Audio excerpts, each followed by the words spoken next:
تو آپ نے بات کی کہ عمران خان صاحب کو 3 سال کے لیے جیل میں ہی رہنا چاہیے، تو آپ یہ کس طرح ایکسپیکٹ کرتے ہیں کہ وہ 3 سال کے لیے جیل میں رہیں گے اور پولیٹیکل اسٹیبلٹی آ جائے گی جو اگلی حکومت آئے گی؟ وہ کیسے پولیٹیکل اسٹیبلٹی لے کے آئے گی؟ پاجی میں نہیں کیا انہوں نے جیل ہی رہنا چاہیے، میں کیا وہ ٹوپی والے کہتے ہیں انہوں نے جیل ہی رہنا چاہیے، وہ تو میں ہمیں ٹوپی دو ادھار لے کے پائی سی۔ سیٹھی صاحب آپ کی گفتگو میں ایک خاندان کے بار بار وزیر اعظم بننے یا بنانے کا تذکرہ ہوا ہے، تو میں سوال کرتا ہوں کہ یہ کون سا ایسا انٹیلیکچوئلز کا خاندان ہے؟ اس میں کسی نے کوئی ہیملیٹ لکھا ہوا ہے، کسی نے کوئی موبی ڈک لکھا ہوا ہے، یا کسی کی کوئی ویسٹ لینڈ نظم ہے، یا یہ کوئی بہت بڑا کوئی مطلب دانشور ہے اور ان کے خاندان میں پیدا ہو گئی ہے؟ مطلب یہ آپ کم از کم فہد حسین کو بنانے کی بات کر دیں، سولنگی صاحب کو بنا دیں، طلعت حسین کو خود بن جائیں، کسی سے بات تو کر لیں گے دنیا میں۔ ٹھیک، تھینک یو۔ اب میں نے پھر وہ ٹوپی پہن لی ہے، تو میرا تو یہ خیال ہے کہ خان صاحب کو جیل میں رہنا چاہیے، جتنی دیر میں ہوں تو رہنا چاہیے، ادروائز یا وہ ہوگا یا میں ہوں گا، تو ایسے تو نہیں ہو سکتا کہ میں گھر چلا جاؤں۔ تو بہتر یہ ہے کہ خان صاحب جیل میں ہی رہیں تو اچھی بات ہے، اور ان کے جو سپورٹرز ہیں ان کو ٹائٹ کر کے رکھا جائے، جیسے ہم ابھی کر رہے ہیں، ٹائٹ کر کے رکھیں، کیا بات ہے۔ بہت سے ملک ہیں جہاں اس طریقے سے سیاست چلتی ہے، بنگلہ دیش میں آپ دیکھ لیں کیا ہو رہا ہے، تو ہمارے ہاں کیوں نہیں ہو سکتا ایسے؟ اسپیشلی اگر معیشت چل پڑتی ہے اور اسٹیبلٹی آ جاتی ہے پولیٹیکل، تو پھر واٹس دا پرابلم؟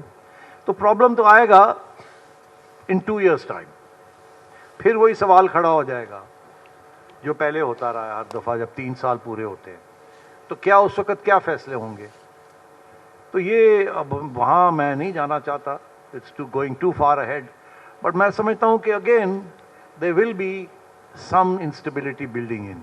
شروع میں آپ کو لگے گا کہ اسٹیبلٹی آ گئی ہے، خان صاحب کو سائڈ لائن کر دیا گیا ہے، کیسز ہو گئے ہیں، کنوکشنز ہو گئی ہیں، کیسز چل رہے ہیں، جو آپ دیکھ رہے ہیں اس چیز کی چیز چلے گی جو نواز شریف صاحب کو ہوا اور جو نون لیگ کے ساتھ ہوتا رہا 2015 16 17 میں، اس کے بعد 18 19 20 میں، وہ اب بالکل ریل جو ہے الٹی چلے گی، اور جیسے وہ کامیاب رہے یہ بھی کامیاب رہے گی اس حد تک۔ تو اب بات آئی کہ پرابلم کہاں آئے گی جو کہ اس ریل کو روکے گی؟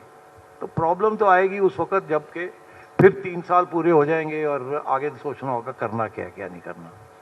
تو مائی اسیسمنٹ از دس،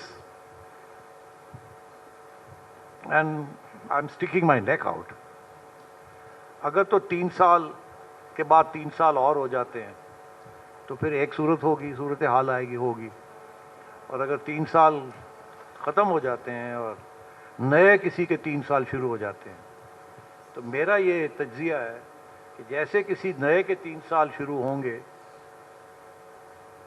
تو پھر خان صاحب، عمران خان صاحب کا ستارہ پھر چڑھے گا اوپر، کیونکہ اتنی بڑی سیاسی جماعت، اتنی اس کے پیشنٹ فالوورز، وہ اکوموڈیٹ ہوں یا نہ ہوں وایا دی الیکٹرل سسٹم، ایک سینٹیمنٹ تو ہے باہر، ایک پیشنٹ سینٹیمنٹ ہے، وہ کسی نہ کسی سٹیج پہ تو اس کو چینل کرنا ہی پڑے گا، اس کو ایکسیپٹ کرنا پڑے گا، وہ رکا رہے گا، سویا رہے گا، دھمکی سے بیٹھا رہے گا، مگر کسی نہ کسی سٹیج پہ وہ پھر ابھرے گا اور اس کو اکوموڈیٹ کرنا پڑے گا۔ ہاں جی ٹھیک ہے، I think we have now about 15 minutes, تو I will open this up to the floor. آپ آئیڈینٹیفائی کریں اپنے آپ کو، کھڑے ہو جائیں پلیز تاکہ one can note you and then اپنا سوال پوچھیے۔ السلام علیکم سر۔ اپنے آپ کو آئیڈینٹیفائی ضرور کیجیے گا۔ السلام علیکم سر۔ کہاں ہیں آپ؟ اوپر کھڑے ہو گئے ہیں آپ؟ جی جی کہاں ہیں؟ سر آپ کی رائٹ سائڈ ادھر ہے، اچھا اوکے۔ سر میرا نام مشرف اسلم ہے اور میں ایک گریجویشن کا اسٹوڈنٹ ہوں۔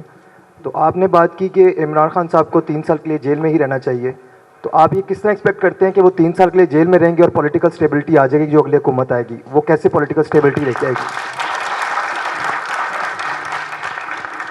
پاجی میں نہیں کیا انہوں نے جیل ہی رہنا چاہیے، میں کیا وہ ٹوپی والے کہتے ہیں انہوں نے جیل ہی رہنا چاہیے، وہ تو میں ہمیں ٹوپی دو ادھار لے کے پائی سی۔ سیٹھی صاحب آپ نے اچھا لیٹ می آنسر، ایک سیکنڈ تو پورا جواب بھی دینے دے۔ بات یہ ہے کہ جی